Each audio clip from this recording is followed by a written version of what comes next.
दर्शकों, मैं दीक्षा। वक्त है अभी सुबह के 7 बजे और अभी इस वक्त हम मौजूद हैं सतलोक आश्रम बैतूल में। आपने सोशल मीडिया पर देखा ही होगा, संत रामपाल जी महाराज जी का 75वां अवतरण दिवस पूरे भारतवर्ष में मनाया जा रहा है और आज इस भंडारे का, इस समागम का पहला दिन है। तो आज हम आपको बताएंगे इस विशेष भंडारे पर संत रामपाल जी महाराज का जो अवतरण दिवस है उस पर क्या विशेष यहाँ पर किया जा रहा है और ये खास क्यों है, ये सारी जानकारी हम अंदर जाकर देखेंगे और साथ में ये भी जानेंगे कि सतलोक आश्रम में आने वाले श्रद्धालुओं के लिए व्यवस्थाएं क्या क्या की गई हैं। सबसे पहले आप देख सकते हैं जो मेन गेट है यहाँ पे कितने अच्छे तरीके से इसको डेकोरेट किया गया है, आप पूरा देख सकते हैं। बहुत अच्छे से इसको सजाया गया है। अंदर भी हम आश्रम की सारी व्यवस्थाओं को देखेंगे तो वो सब भी आपको बताएंगे कि कैसे इसको डेकोरेट किया गया है और जो संगत आ रही है उनके लिए व्यवस्थाएं क्या क्या हैं, पार्किंग की व्यवस्था क्या है, वो सब हम अंदर जाकर देखेंगे। दर्शकों, अभी जैसा आपको बताया कि समागम का पहला दिन है और संगत का आना शुरू हो चुका है। जैसा कि आप यहाँ पर देख पा रहे हैं, जो भक्तात्माएं हैं या अन्य भी जो लोग हैं, क्योंकि पूरे विश्व को इस समागम के लिए आमंत्रित किया जाता है तो सभी लोग यहाँ पर भंडारे के लिए आते हैं। तो लोगों का आना जाना यहाँ पे शुरू हो चुका है। हम धीरे धीरे करके आश्रम के अंदर भी प्रवेश करेंगे और जानेंगे यहाँ की सारी व्यवस्थाओं के बारे में। और चूँकि ये संत रामपाल जी महाराज का 75वां अवतरण दिवस है, ये क्यों मनाया जाता है, ये सारी जानकारी भी हम अंदर जाकर प्राप्त करेंगे। दर्शकों, भारी बारिश के बावजूद भी संत रामपाल जी महाराज के आश्रम में शिष्यों का आना जाना लगा हुआ है। आप यहाँ पर जो पार्किंग की व्यवस्था है उसको देखकर अंदाज़ा लगा सकते हैं कि कितने लोग आ रहे हैं। मतलब अभी जैसे मैंने आपको बताया सुबह का ये टाइम है और उसके बाद भी इतने सारे वाहन यहाँ खड़े हैं, तो कितने लोग आ चुके हैं। और चूँकि अभी तो पूरा दिन भर बाकी है और दिन के बाद 3 दिन तक ये समागम पूरा चलने वाला है, तो कितने सारे लोग यहाँ पर आएंगे आप उसका अंदाज़ा भी लगा सकते हैं। दर्शकों, मेरे पीछे आप यहाँ देख सकते हैं एक जो प्रवेश द्वार है आश्रम का, वो कितने अच्छे तरीके से बनाया गया है। राजस्थान से पत्थर यहाँ पर मंगवाए गए थे और उनसे यहाँ पर कला, जो शिल्पकारी है उसके थ्रू ये डिज़ाइन वगैरह किया गया है और ये गेट यहाँ पर बनकर तैयार हो चुका है। तो आप देख सकते हैं कितना अच्छे तरीके से ये गेट को मतलब बनाया गया है, डिज़ाइन वगैरह इसकी कितनी प्यारी है। दर्शकों, अभी हम आ चुके हैं जूता घर के पास। तो ये जूता घर क्या है, आप मेरे पीछे देख सकते हैं। इतने सारे थैले टंगे हुए हैं, इनके अंदर जूते चप्पल रखे हैं और यहाँ पर आप देखेंगे ये भीड़ लगी हुई है। जो संगत आ रही है उनके जूते चप्पल यहाँ पर जमा किए जा रहे हैं। अब ये जूते चप्पल रखने का सिस्टम क्या है, किस तरीके से इनके जूते लिए जाते हैं, कैसे उनको संभाल के रखा जाता है, ये आप देख रहे हैं कितने अच्छे से ये इन जूतों चप्पलों को साफ कर रहे हैं कपड़े से। और उसके बाद ये एक भाई टोकन दे रहे हैं और फिर इनको थैले में रखकर वहाँ पर रख दिया जाएगा। अब इस पूरे प्रोसेस के जान लेते हैं कि क्या इनके जूते चप्पल गुम भी हो जाते हैं या उन लोगों को सही सलामत वापस मिल जाते हैं। तो इनसे जानते हैं। नमस्कार सर। सत साहिब। सर, क्या नाम है आपका? योगेश दास। कहाँ से हैं आप? मैं शाजापुर जिले से हूँ। अच्छा सर, आपसे जानना चाहेंगे, अभी हमने देखा जैसे जूते चप्पल जो आप यहाँ पर रख रहे हैं, कपड़े से बाकायदा सफाई की जा रही है, उसके बाद उन्हें टोकन दिया जा रहा है, तो ये क्या व्यवस्था है पूरी जूते रखने की, हमें बताइए। जो भी श्रद्धालु यहाँ पे सतगुरुदेव जी के दर्शन के लिए आते हैं उनके जूते यहाँ पे टोकन दिया जाता है और जूते को स्टोर करके व्यवस्थित रखा जाता है। तो अब ये टोकन दिया गया है, फिर इन्हें जूते वापस मिलेंगे तो वो टोकन आपको देंगे और आप उन्हें वापस कर देंगे? जी बिल्कुल, ये टोकन रिटर्न देने के बाद ये जूते वापस कर दिए जाएंगे। अगर मान लिया कि कोई टोकन मतलब गुमा देते हैं, गलती से गुम जाता है, तो उस कंडीशन में क्या होगा? उसके लिए श्रद्धालुओं को बोला जाता है कि मोबाइल में फोटो खींच के रखे ताकि उस टोकन के नंबर से उसको बैग के द्वारा झोला दिया जा सके। अच्छा, ऐसा तो नहीं है कि आपने टोकन दिया आप मतलब बोलो कि हमें टोकन ही वापस चाहिए, दूसरा आपको बनाना पड़ेगा, ऐसी कोई परेशानी? ना ना ना, ऐसा कुछ नहीं है। अगर किसी के जूते चप्पल मतलब आप देखो इतना यहाँ पर ढेर लगा हुआ है, तो गुमने के चांसेस ऐसे हो सकते हैं क्या? ना ना, बिल्कुल नहीं। श्रद्धालु को बिल्कुल बाकायदा बताया जाता है कि टोकन नंबर है और ये झोला नंबर है और ये आप बताओगे तो उससे रिटर्न कर दिया जाता है। मतलब हम कह सकते हैं कि आज जो पहला दिन है समागम का और सुबह का टाइम है, लगभग 8 बज रहे होंगे और इस समय तक 50,000 लोग आ चुके हैं आश्रम में। हाँ बिल्कुल, आ सकते। दर्शकों, जब आश्रम में हमने प्रवेश किया जूता घर के बाद, हमें एक चीज़ और यहाँ मिली। आप देख रहे हैं बड़ा सा यहाँ पे बोर्ड लगा है पुस्तकालय का।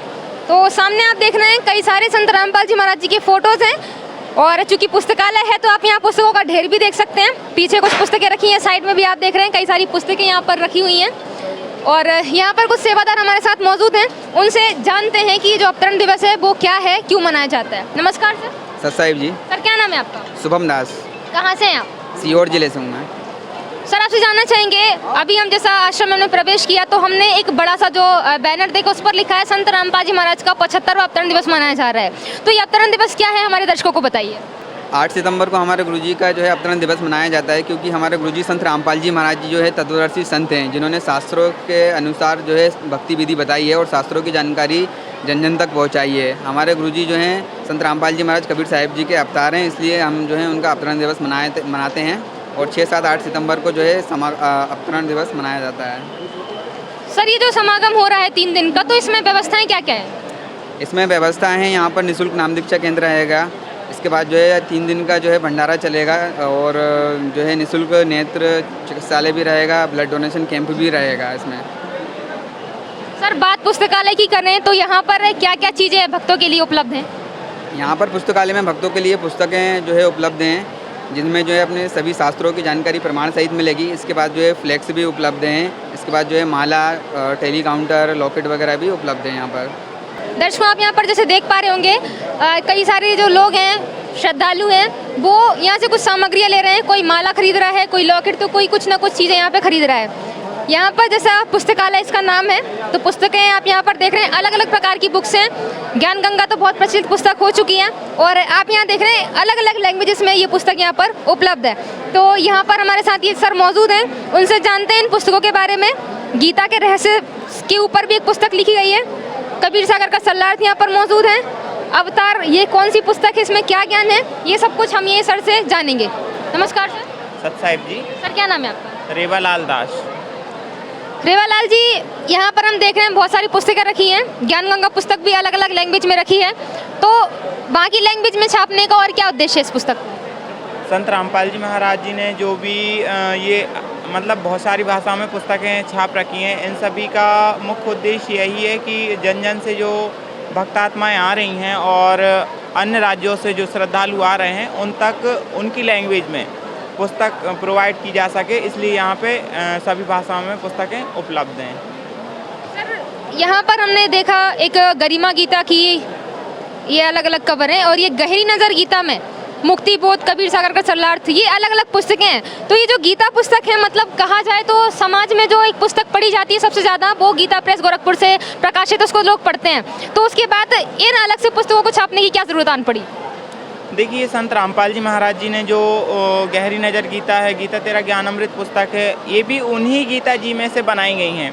लेकिन ये जो क्या है ना कि वो बहुत सारी मतलब मोटी पुस्तक होती है। गीता तेरा जो गोरख प्रेस गीता जो लिखी हुई हैं वो बहुत सारी मोटी होती हैं और ये उन्हीं का शॉर्ट बनाया गया है, छोटी पुस्तक बनाई गई है। और इनमें है ना मुख्य बिंदुओं पर ही बात की है संत रामपाल जी महाराज जी ने। इसका सटीक प्रमाण इन छोटी छोटी पुस्तकों में बताया है, इसीलिए इन पुस्तकों को यहाँ पे रखा गया है ताकि जो मतलब भक्त आ रहे हैं वो इसको देख सके, पढ़ सकें। सर क्या नाम है आपका? भानुदास। भानु जी, जैसा अभी सर ने बताया कि कुछ श्लोक हैं उनका अर्थ गलत किया गया है, तो ऐसे कौन से श्लोक हैं वो कृपया हमें स्पष्टीकरण दीजिए ताकि जो दर्शक है वो ये समझ सके कि सच में जो श्रीमद् भगवत गीता पुस्तक है उसमें और जो गरिमा गीता की अन्य पुस्तकें जो संत रामपाल जी महाराज ने लिखी हैं उनमें जो अर्थ है वो सही किया गया है। मैम, मैं आपको ये बताना चाहता हूँ कि गीता प्रेस गोरखपुर ने जो गीता जी का अनुवाद किया है, जैसे संत रामपाल जी महाराज ने बताया है कि 18 अध्याय, उसमें 700 श्लोक है। इनमें से 18 अध्याय का 66वां श्लोक है व्रतसम। इसमें संत रामपाल जी महाराज ने स्पष्ट करके बताया है और संस्कृत के जो हमारा वो अनुकरण है उसमें बदगेज करके बताया है कि व्रत शब्द का जाना होता है, ना कि आना। 18 अध्याय के 66वें श्लोक में गीता प्रेस गोरखपुर वालों ने व्रत शब्द का आना अर्थ किया है, ना कि जाना। इसकी आना शब्द गलत है, उसका मतलब होता है जाना। मैं यहाँ पर देख पा रही हूँ अवतार, ये जो पुस्तक है इसमें मतलब संत रामपाल जी महाराज को ये अवतार यहाँ पर बताया जा रहा है, तो कैसे हम माने कि संत रामपाल जी महाराज अवतार हैं परमात्मा के? संत रामपाल जी महाराज के बारे में बहुत सारे महान संतों ने, महान वक्ताओं ने बहुत सारी भविष्यवाणी की है जो संत रामपाल जी महाराज पर सटीक होती हैं। एक संत हुए श्री तुलसीदास जी हाथरस वाले, उन्होंने 1971 में एक भविष्यवाणी की थी कि वो संत आज 8 सितंबर 1971 को 20 साल का हो चुका है, परंतु उसका जो है ऊपर से नाम बताने का नहीं हो रहा है।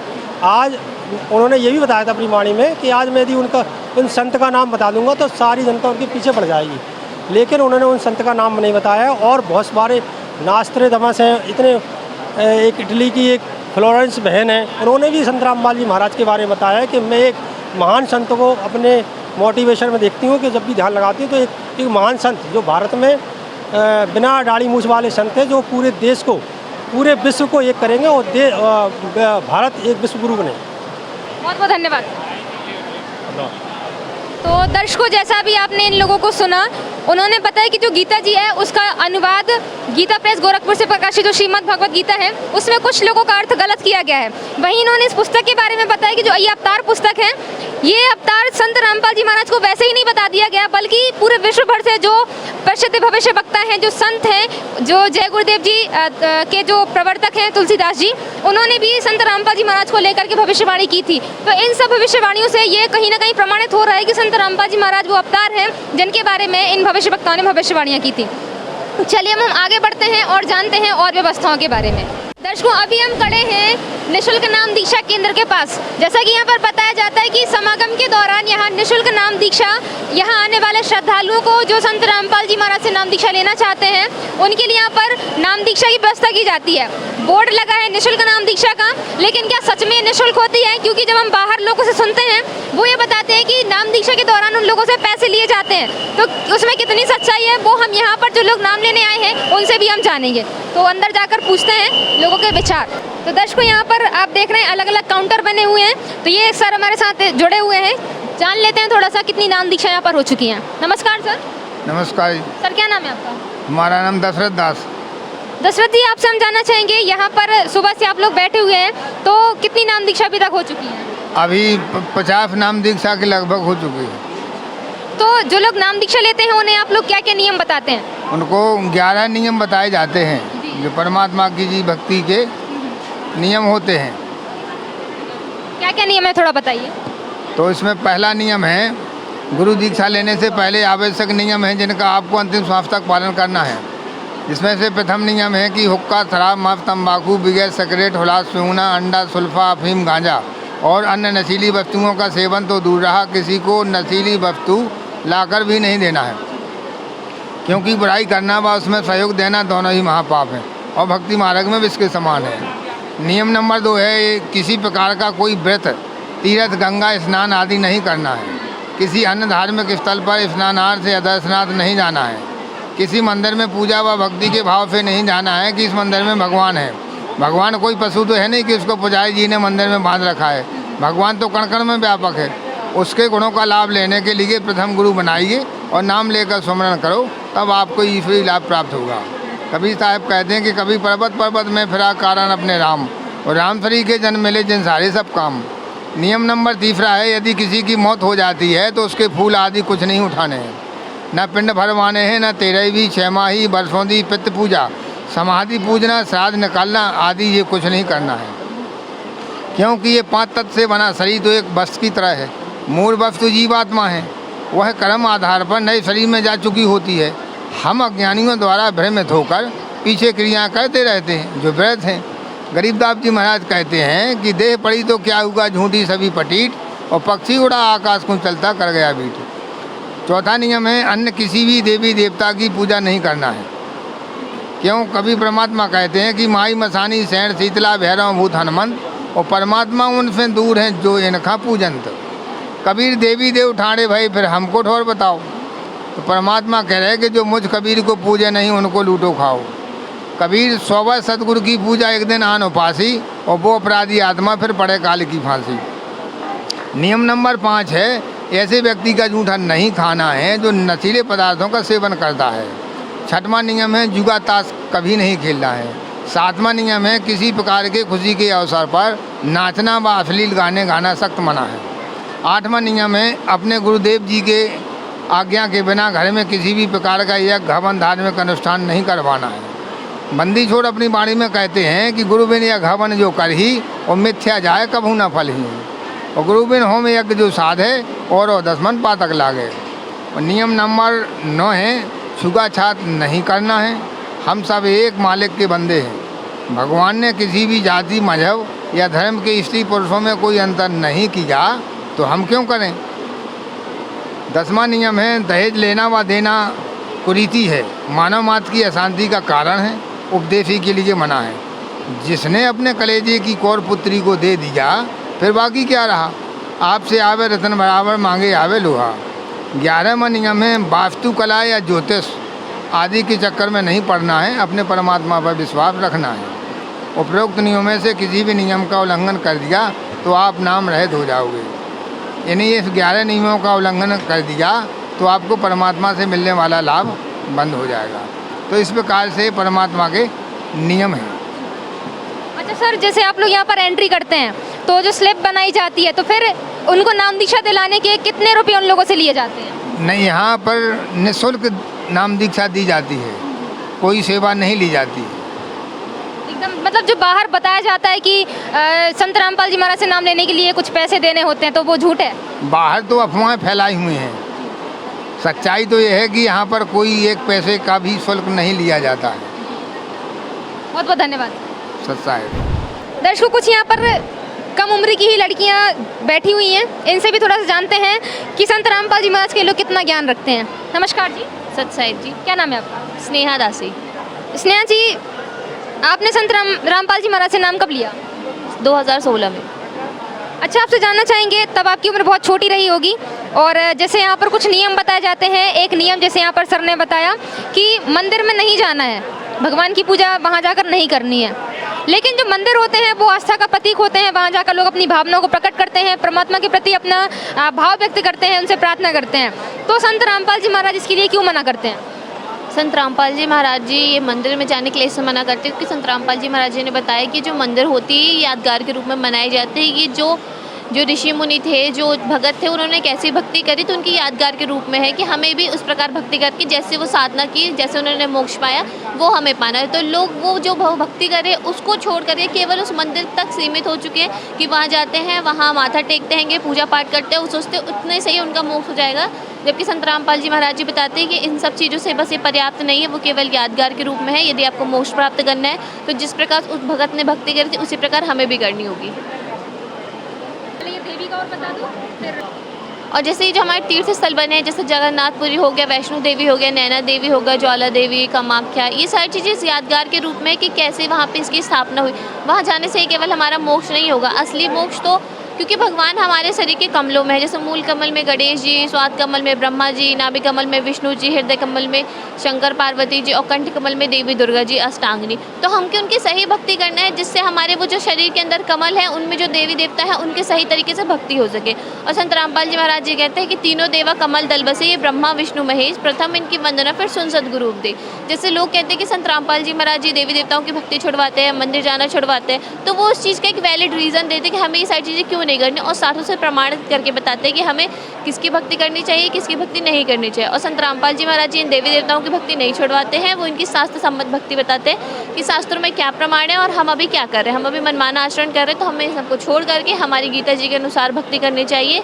जैसे उसमें बताया गया है कि तत्वदर्शी संत की पहले खोज करो और फिर वो जैसी भक्ति बताए उसके प्रकार आपको भक्ति करनी है। और वर्तमान में संत रामपाल जी महाराज जी केवल एक तत्वदर्शी संत हैं जिनका प्रमाण उन्होंने अपने ढेरों सत्संग में दिया है कि संसार रूपी जो पीपल का वृक्ष है उसको संत रामपाल जी महाराज ने जड़ से लेकर के पत्ते तक बता दिया कि अक्षर पुरुष एक पेड़ है, निरंजन वाकी डाल, तीनों देवा शाखा है, पाद रूप संसार। और गीता जी में बताया गया है कि ये जो संसार रूपी वृक्ष का जो पूरे जड़ से लेकर के पत्ते तक बता देगा वही तत्वदर्शी संत है। और वर्तमान में संत रामपाल जी महाराज जी तत्वदर्शी संत है जिनके द्वारा भक्ति प्रदान की गई। वो भक्ति करने से ही हमारा मोक्ष होगा और हमें सद्भक्ति करने से लाभ होंगे। अच्छा मैम, एक नियम और बताया गया कि दहेज नहीं देना है ना ही लेना है।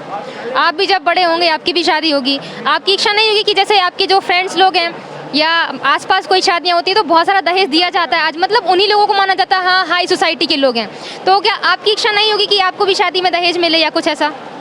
संत रामपाल जी महाराज जी की शिक्षाओं के अनुसार हमें ये ज्ञान हुआ कि दहेज क्या है। ये दहेज जहाँ अगर कोई माता पिता सक्षम है वो तो अपनी पुत्री को दे देते हैं, लेकिन जो माता पिता सक्षम नहीं है उनकी वो गरीब, वो अपनी बेटी को नहीं दे पाते तो वो कर्ज लेकर के ये सारी चीज़ें करते हैं जिनसे उनका पूरा जीवन ही आगे का वो कर्ज देने में चला जाता है। और जैसे जैसे उनकी लड़की बड़ी होती है उनके दिन में टेंशन आने लगती है उनके मन में कि मेरी लड़की बड़ी होगी मुझे तो दहेज देना। और संत रामपाल जी महाराज जी ही वर्तमान एक ऐसे संत हैं जिनके सानिध्य में पूर्णतः दहेज मुक्त विवाह हो रहा है। और हम संत रामपाल जी महाराज जी की शिक्षा से उनके ज्ञान से प्रेरित होकर के दहेज मुक्त विवाह ही करेंगे। और मैं जो भी दर्शक है उन्हें भी कहना चाहूँगी कि आप संत रामपाल जी महाराज जी से नाम दीक्षा लेकर के दहेज मुक्त विवाह कीजिए। बहुत बहुत धन्यवाद। सत साहिब। तो दर्शकों आप यहाँ पर देख सकते हैं कम उम्र की ही है ये लड़की, लेकिन उसके बाद भी संत रामपाल जी महाराज का जो ज्ञान है उसमें ये बड़े बड़े लोगों को फेल कर देंगे।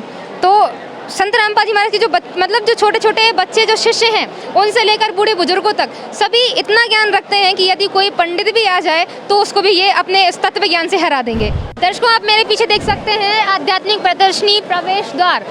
तो यहाँ प्रदर्शनी में बहुत कुछ ऐसा दिखाया जाता है जिसको देखकर मन बहुत आकर्षित होता है। इसका वीडियो हम आपको अलग से प्रोवाइड करेंगे। अभी हम आश्रम के अंदर एंटर करेंगे और देखते हैं जो पूरी संगत है इकट्ठी पंडाल में बैठी हुई है, तो कितनी तादाद में लोग यहाँ पर आ चुके हैं वो सारा कुछ हम आपको दिखाएंगे। दर्शकों अभी हम पंडाल में एंटर कर चुके हैं, आप देख सकते हैं कितनी भीड़ यहाँ पर है। जो भगत हैं उनका आना जाना लगा हुआ है, अंदर से कोई बाहर की तरफ जा रहा है, लेकिन यहाँ पर भी आप अनुशासन देख सकते हैं कि मतलब कोई भीड़भाड़ वाली कंडीशन नहीं है। इस तरफ आप देखेंगे ये पूरा दरबार सजा हुआ है सामने, और यहाँ पर भक्त जो हैं वो बैठे हुए हैं कितनी शांति से। और मतलब जो वाणी यहाँ पर शुरू हो चुकी है संत रामपाल जी महाराज जी के सानिध्य में जो कार्यक्रम होते हैं उनमें संत गरीबदास जी महाराज की वाणी का अखंड पाठ जो चलता है वो यहाँ पे शुरू हो चुका है और सभी लोग बैठकर यहाँ शांति से सुन रहे हैं। आप एक चीज़ यहाँ पर नोटिस करेंगे, यहाँ भक्तों के बैठने की व्यवस्था है, फिर ये बीच में गैलरी आप देखेंगे और फिर उसके बाद पीछे भी जो पंडाल है यहाँ पर जो भक्तात्मा है वो भी यहाँ पर बैठी हुई हैं। मतलब आप देखेंगे कितना बड़ा ये पंडाल है, क्योंकि जैसा बताया जाता है कि लाखों की तादाद में यहाँ पर लोग आते हैं, तो उनके बैठने की, उनके रहने की, जो भंडारे की या उन्हें कोई भी असुविधा ना हो उन सब चीज़ों का यहाँ पर पूरा ध्यान रखा जाता है। नीचे बाकायदा मैट बिछाई गई है, साफ सफाई का भी पूरा यहाँ पर ध्यान रखा जा रहा है। तो भक्त इस तरफ भी बैठे हुए हैं, वहाँ दूसरी तरफ भी बैठे हुए हैं। जैसे जैसे हम आगे की तरफ बढ़ेंगे तो आपको देखने को मिलेगा यहाँ पर जो मतलब बहनें होती हैं, लेडीज़ हैं, उनके बैठने के लिए व्यवस्था अलग की गई है। कैमरामैन से कहूँगी उस तरफ अपना कैमरा घुमाएं, तो यहाँ पर आप देख सकते हैं कि जो लेडीज़ हैं उनके लिए भी अलग व्यवस्था है।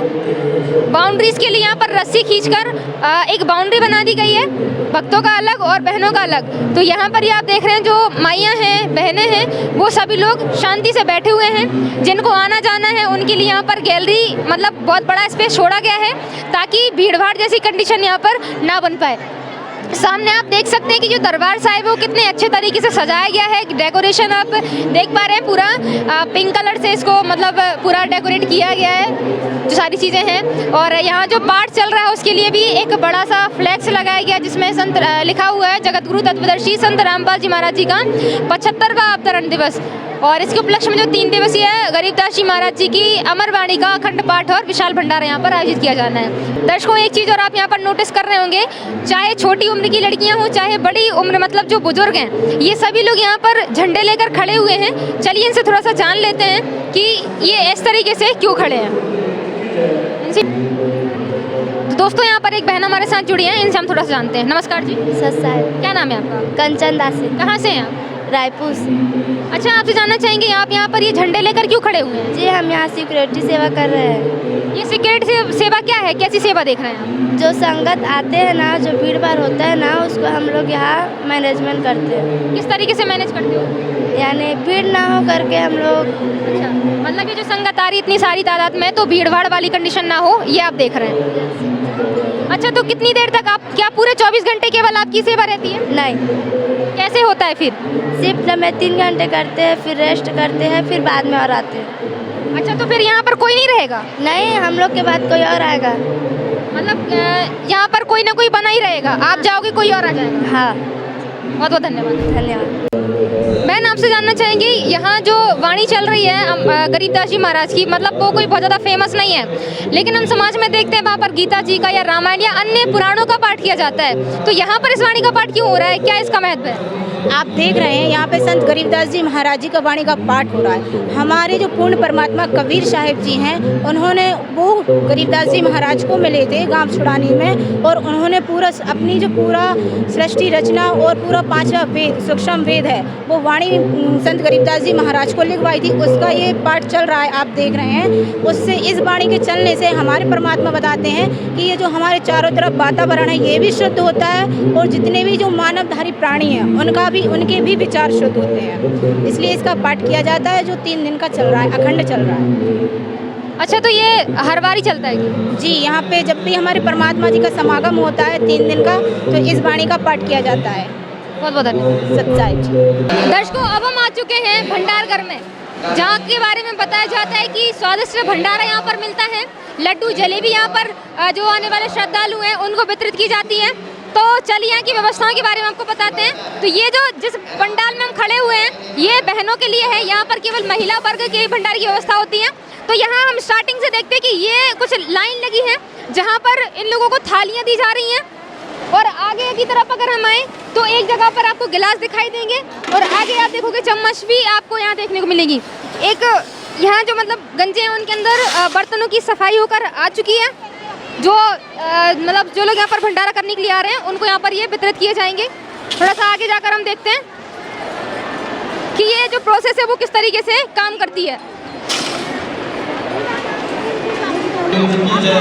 दर्शकों, जैसा आप यहाँ पर देख रहे हैं कि बर्तन जैसे खत्म हो जाते हैं तो ये नए बर्तन धुल धुल कर यहाँ पर आ रहे हैं। जैसे इन्होंने अभी कटोरे हैं वो यहाँ पर डाल दिए हैं। तो अभी हम चलते हैं, इस तरफ हम देखेंगे जो भंडारा करने के लिए यहाँ पर कितनी सारी कतारें बनी हुई हैं और सभी लोग बहुत अच्छे से बैठ करके भंडारा कर रहे हैं। कुछ लोग यहाँ भंडारा परोस रहे हैं। तो आप जैसे हम किसी की थाली थोड़ा सा नज़र डालें तो आप देख रहे हैं कि अलग अलग प्रकार के व्यंजन यहाँ पर परोसे जा रहे हैं। लड्डू है, जलेबी, पूड़ी और ये दाल, चावल, अलग अलग प्रकार की चीज़ें यहाँ पर दी जा रही हैं। सब्जी है किसी के पास।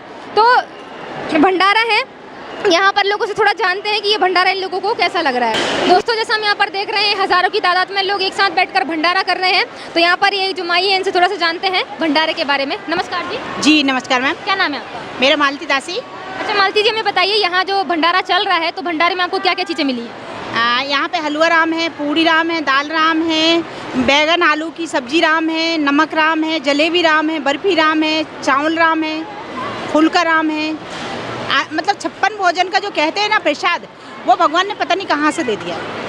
अच्छा, ये फुल्का क्या होते हैं? फुल्का रोटी को बोलते हैं। यहाँ राम लगता है हमारे यहाँ। तो राम क्यों लगाया जाता है? मतलब आपने बताया सब कुछ राम में, क्योंकि वो उस टाइम जब तत्वदर्शी संत के यहाँ जो समागम होता है वहाँ हर चीज़ राम से प्रकट होती है, हर चीज़ राम से चलती है। राम से चलती है तो अपार भंडार, क्योंकि आदि राम आदि गणेश जो है ना उसके तत्वदर्शी संत ही प्रकट कर सकते हैं। उस चीज़ को वही पहचान करवा सकते हैं। पहले हम जानते थे राजा दशरथ के बेटे को राम, लेकिन उस टाइम राम कौन थे? जब राजा जनक जी को बाण लगा था उनने बोला था हे राम। राजा जनक को लगा था कि हे राम, तब कौन से राम थे वो? तो इसलिए यहाँ पे ये राम असली राम। अच्छा, ये जो भंडारा चल रहा है तो मैं देख रही हूँ पे बहुत सारी भीड़ है। तो आपको यहाँ तक आने में, यहाँ बैठने में परेशानियों का सामना करना पड़ेगा? नहीं, बिल्कुल भी नहीं। सब हाथ जोड़ के यहाँ पे और प्रार्थना करके बोल रहे हैं कि आओ बहन जी, सत्साए बहन जी, आइए माता जी, आइए बेटी जी, इस तरह से बोल रहे हैं। कोई समस्या नहीं है। ये आम जगत का, पंडितों का या कोई देव धाम का नहीं है। ये तत्वदर्शी संत रामपाल जी महाराज पूर्ण परमात्मा जी का भंडारा है। यहाँ कोई समस्या नहीं है, बल्कि यहाँ लाखों की एक बार में 50,000 संगत बैठ के भंडारा पा रही है। जो स्टील की थालियाँ थी 50,000 थालियाँ, वो खत्म होकर डिस्पोजल चालू हो चुकी हैं। परमात्मा जी का इतना अपार भंडारा है। अच्छा, ये भंडारा कैसा लग रहा है आपको? बहुत टेस्टी। 56 भोजन हम जो घर में पकाते हैं उससे कई गुना टेस्टी है। अच्छा, यहाँ पे सुनने को आता है कि जो लड्डू जलेबी है ये शुद्ध देसी घी से बनाए जाते हैं, तो इसमें कितनी सच्चाई है? हाँ, पूरी 100% सच्चाई। मतलब इसमें आपको टेस्ट आ रहा है घी का है? 101% है। और जिसको विश्वास ना हो वो आके खुद चखे। यहाँ पर उनका वेलकम है, स्वागत है हमारे भगवान की तरफ से। हम मतलब सभी के भगवान है, वो तो पूरी दुनिया के भगवान है। उनके विषय में तो कुछ बोल ही नहीं सकते। लोग खुद, जिसको विश्वास नहीं है, सोचे कि मीडिया झूठ बोल रही है या कोई इंटरव्यू देने वाला कोई झूठ बोल रहा है, तो खुद स्वयं से आए और यहाँ पर भंडारा पाएं और गुरुजी के साथ, गुरुजी के सत्संग सुन के, अगर वो झूठ बोल रहे हैं या कोई संगत झूठ बोल रही है तो खुद से फिर उस चीज़ का अनुभव करके खुद इंटरव्यू देंगे। वो 1 साल नहीं, उनको 2 महीने बाद ही इंटरव्यू देंगे, वो सच बताएंगे। बहुत बहुत धन्यवाद। तो दर्शकों, जैसा आपने इनको सुना कि कितने खुश हैं वो यहाँ भंडारे में मतलब बता रही कि जो घर में हम भंडारा बनाते हैं उससे कहीं ज़्यादा गुना यहाँ के भंडारे में स्वाद है। उन्होंने उनकी व्यवस्था के बारे में बताया कि जो लोगों का व्यवहार है, जो अनुयायी होते हैं, उनके व्यवहार को लेकर भी उन्होंने बताया कि सब बहुत अच्छे तरीके से बात करते हैं, इन्हें किसी भी परेशानी का सामना यहाँ पर नहीं करना पड़ता। दर्शकों, ये पूरी लाइन में सब लोग बैठे हैं, बच्चे भी, छोटे छोटे, कुछ बुजुर्ग भी। ये दो छोटी बच्चियाँ यहाँ पर बैठी हैं, इनसे हम थोड़ा जानते हैं उन्हें भंडारा कैसा लग रहा है। नमस्कार। नमस्कार। क्या नाम है आपका? सोनाक्षी। अच्छा, आप हमें बताओ, ये भंडारा में आपने क्या क्या खाया? दलिया राम, चावल राम, दाल राम, जलेबी राम, लड्डू राम। कैसा लग रहा है आपको ये सब? अच्छा। अच्छा, आप अपने गुरुजी के बारे में क्या बताना चाहोगे? हमारे से परमात्मा पूर्ण परमात्मा है, जीव हमारी जाति है, मानव धर्म वो हमारा है, हिंदू मुस्लिम ईसाई धर्म नहीं कोई नहीं आ रहा। धन्यवाद। अच्छा सर।